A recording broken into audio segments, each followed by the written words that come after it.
Hello दोस्तों, कैसे हैं आप सब। स्वागत है आप सभी का कॉमिक वर्ल्ड चैनल पर। तो चलिए दोस्तों, शुरू करते हैं मनोज कॉमिक्स में भूत प्रेत तंत्र मंत्र और जादू टोना सीरीज की कॉमिक लंगड़ी लाशें।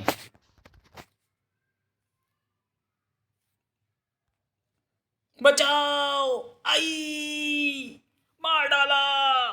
बस्ती के किनारे बने इस वीरान मकान में रात होते ही भयानक चीखें उभरने लगती थी। इन चीखों से आवारा कुत्ते भी डर कर रो उठते थे।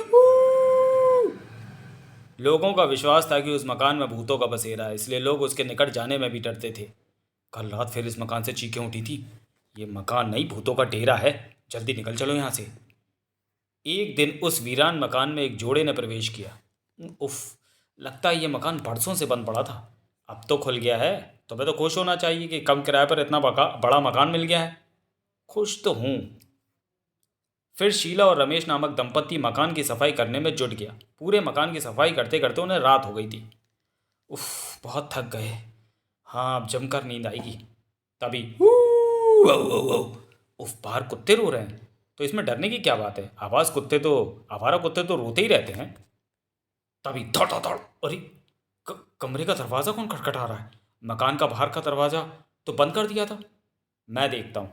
मत जाओ रमेश, मुझे डर लग रहा है। कौन है। और अगले पल उसका दिल उसके हालक में अटका। ऊ, ई। रमेश के कुछ समझने से पहले ही वह हाथ उसके कंधे पर आ टिका। इसी के साथ ही वातावरण में किसी महिला के रोने का स्वर उभरा। हे भगवान, था। रमेश ने घबराकर दरवाजे की चिटकनी बंद करनी चाहिए, लेकिन क्या हुआ रमेश। वो कटा हाथ देखते ही शीला की भी चीख निकल गई थी। आई! ये क्या है रमेश। मुझे तो कोई भूतिया चक्कर लगता है। तभी उफ, और कटे हुए हाथ।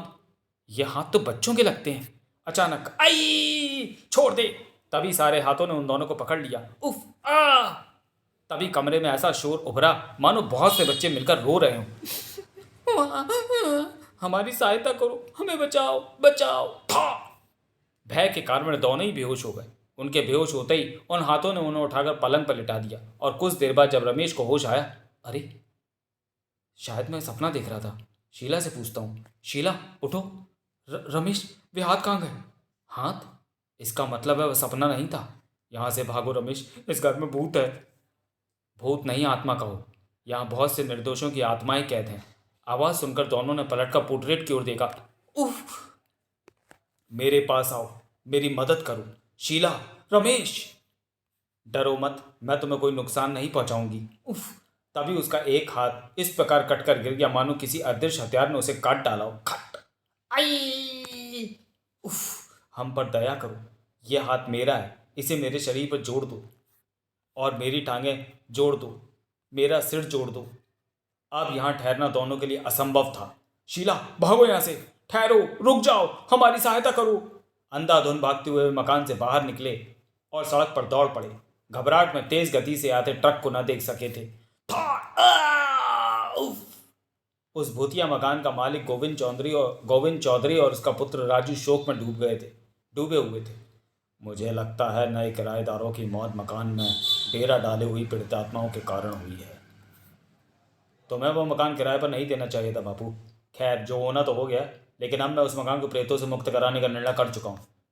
फिर उसी रात बाबा महाराज ने आजकल जंगल में आसन लगाया हुआ है, वही कोई उपाय कर सकते हैं। शीघ्र ही।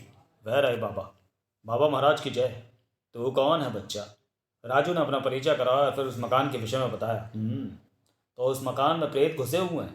हाँ बाबा, आप हमारी सहायता कीजिए, सभी बस्ती वाले उन प्रेतों से तंग हैं। बाबा महाराज उसी समय राजू के साथ आ गए। बाबा, यही है वो मकान। ठीक है, पर तू हमारे पीछे रहना और जो हम करें चुपचाप देखते रहना। अंदर आकर आ जा, घबराना नहीं। तभी आई, बाबा, डर मत। चले जाओ यहाँ से, हमारी तुमसे कोई शत्रुता नहीं है। ई, डर मत बालक, आ मेरे साथ। बाबा प्रेत महिला से बोले। हम भी तुमसे लड़ने नहीं आए हैं, तू ये मकान खाली कर दे। नहीं, ये नहीं हो सकता। हाँ, ऐसा नहीं हो सकता, हम नहीं जाएंगे, हमें बदला लेना है। उफ। ओह, मैं समझ गया, तुम सब किसी के अन्याय के शिकार हुए हो। मैं तुम्हारी सहायता करूंगा, लेकिन तुम्हें मेरे सामने आना होगा। और फिर बाबा राजू का हाथ पकड़कर उसे अंदर कमरे में ले आए। उधर बैठ जाओ, डरना बिल्कुल मत। बाबा फर्श पर आसन लगाकर मंत्र पढ़ने लगे। जय भैरव। कुछ ही क्षण बाद, ओह, ऐसा लगता है जैसे कोई एक टांग पर उछलता हुआ चला आ रहा है। ठक ठक। राजू का अंदाजा सही था। फिर एक बालक ने वहाँ प्रवेश किया। उसके बाद 5 और बालक वहाँ प्रविष्ट हुए। मैं समझ चुकी हूँ। आप महाज्ञानी हैं महाराज। आप हमें शांति दे सकते हैं, हमारी प्रतिशोध की ज्वाला को शांत कर सकते हैं। तुम्हारी यह हालत किसने की? मेरे पापी पति ने। मैं आपको पूरी कहानी सुनाती हूँ। उसने बताना शुरू किया। मेरे पति का नाम भूरिया चरण है और मेरा नाम रत्ना है। मैं उसके साथ इसी मकान में रहती थी। हमारी शादी को अभी 6 महीने हुए थे कि एक दिन, अरे, ये आप क्या कर रहे हैं? मैं एक महान शक्ति प्राप्त करने के लिए जाप कर रहा हूँ रत्ना। एक बहुत बड़े तांत्रिक ने मुझे ये जाप बताया है। अगर मैं सफल हो गया तो संसार का सर्वशक्तिमान तांत्रिक बन जाऊंगा। फिर इस घर में भयानक क्रूरता का तांडव आरंभ हुआ, जिसका पता मुझे बाद में चल सका था। श्श्श। भूरिया चरण ने बच्चे के कपड़े उतार दिए और हवन कुंड के आगे बैठा दिया। जय भैरव, जय भैरव। अपने भगत की ओर से यह तुच्छ भेंट स्वीकार कर भैरवनाथ, आ मेरे साथ। फिर उसी कमरे के साथ वाले गुसल खाने में कुल्हाड़ी के एक ही बार में उसने उस बालक की गर्दन काट डाली थी। खचाक। जय भैरव। हा हा हा हा। उसका फिर वह बड़ी बेरी अम्मी से उसका सीना चीर कर उसका दिल निकाल कर खचाक खाने लगा। चपा चुरा। हा हा हा हा हा। फिर उसने उस लाश को वहीं दफना दिया। आज का काम समाप्त हुआ। मुझे पता ही नहीं चला और वह पाजी हर रात एक मासूम बालक की हत्या करता रहा। खचाक आई, खचाक। फिर एक रात अचानक सोते हुए मेरी नींद खुल गई। अरे, ये मुझे सोती छोड़कर कहाँ चले गए? मैं उसके जाप वाले कमरे में पहुंची।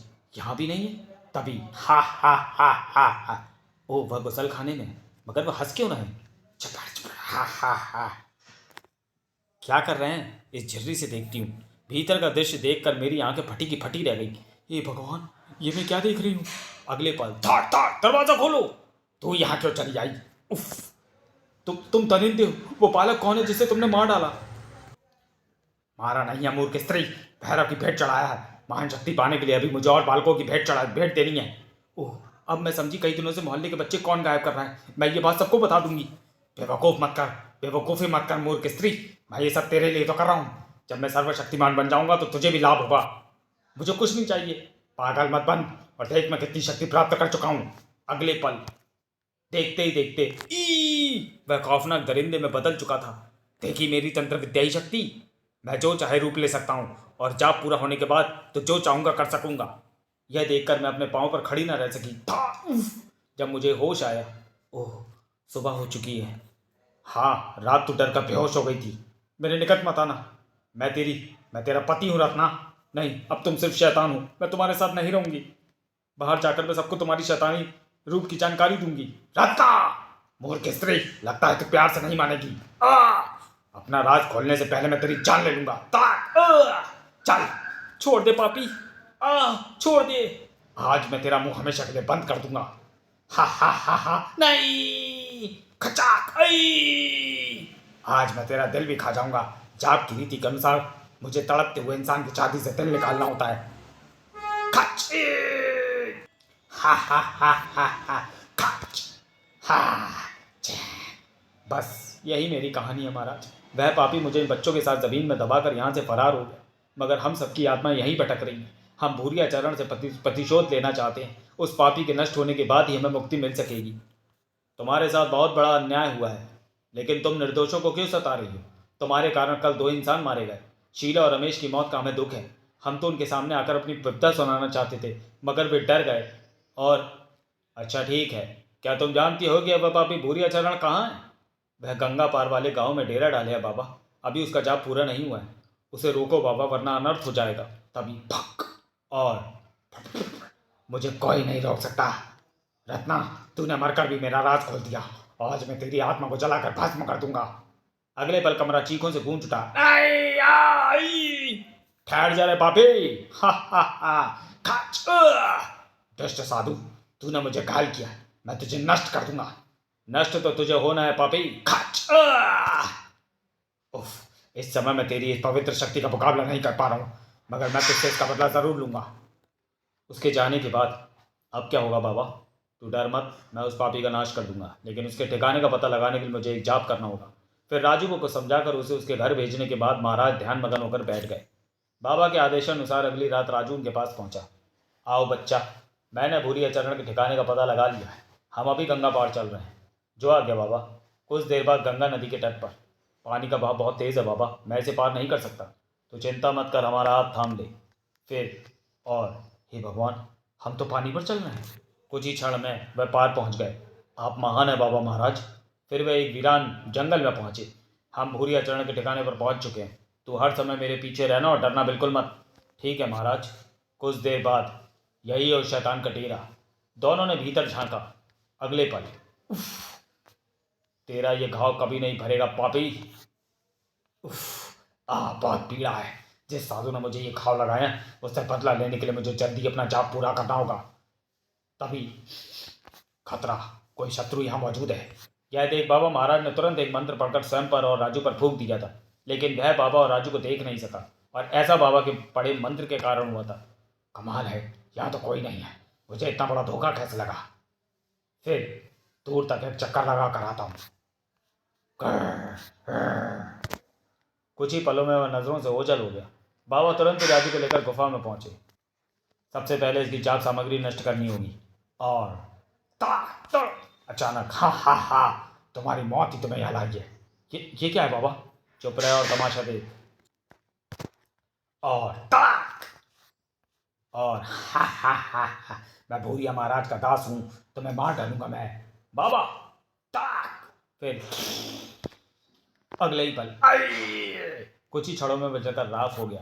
तभी भूरिया चरण आ पहुंचा और दुष्ट साधु, तू यहां भी आ पहुंचा। लेकिन इससे पहले कि वह वार करता, मैं तुझे नष्ट कर दूंगा दुष्ट साधु। कोशिश कर देख पापी। भूरिया ने पुनः आक्रमण करना चाहा, लेकिन अगले ही पल और पाप का अंत हुआ। रत्ना और उन मासूम बालकों की आत्माओं को शांति मिल जाएगी। आप महान है बाबा जी, मैं आपको धन्यवाद देता हूँ। हमें ईश्वर नहीं, ईश्वर को धन्यवाद दो राजा। हमें नहीं, ईश्वर को धन्यवाद दो राजू। समाप्त। तो चलिए दोस्तों, वीडियो को यहीं समाप्त करते हुए मिलते हैं मनोज कॉमिक्स की किसी अगली कॉमिक्स में, अगले वीडियो में। तब तक के लिए धन्यवाद।